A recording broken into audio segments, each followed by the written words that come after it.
So these leeks that I completely cleaned of all grit have been cooking down in butter and olive oil for about 5 minutes. This is exactly what they're supposed to look like. They're going to flavor this frittata so beautifully.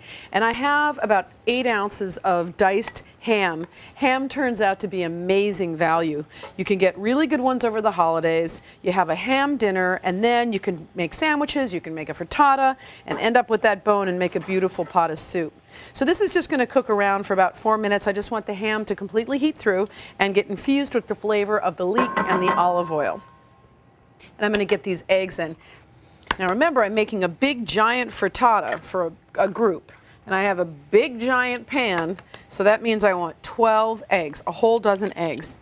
A lot of the time in the mornings, whether it's a holiday brunch or it's just a regular weekend, I'll make a big frittata, and I'll cut it up in wedges and leave it on the top of the stove, and not even hot, and then everybody can just eat it. And actually, it's a great thing to even just grab and go if it's in a wedge.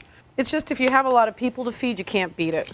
And gotta love that cast iron because it's a great thing to use for your frittatas. All right, so I've got almost my whole dozen cracked here. I just want to flavor up these eggs a little bit. So I figure with ham, why not a little mustard? So I do 2 teaspoons of Dijon mustard. Just get it right in there. And ½ teaspoon of salt, not too much salt with the ham, but you need a little bit. Good amount of black pepper. And I love to hit eggs with a couple dashes of hot sauce. It's not spicy, just gives it a nice savory flavor. If you want it spicy, you can just add a lot more. And then you want to get this beat up. Ooh, this has a really nice scent to it with the mustard. Has really made it a little bit spicy. I see one more yolk in there that really needs to be whipped. And that's it. Get it into the pan.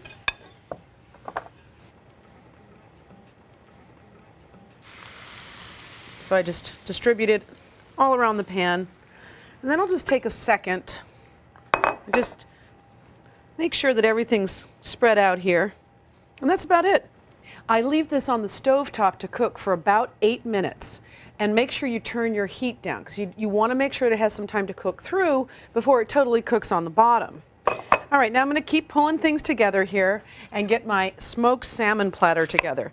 I absolutely love red onion with my salmon. I love to make salmon and have all kinds of condiments with it. Sometimes some sliced lemons, some capers. It just is nice to layer it all up.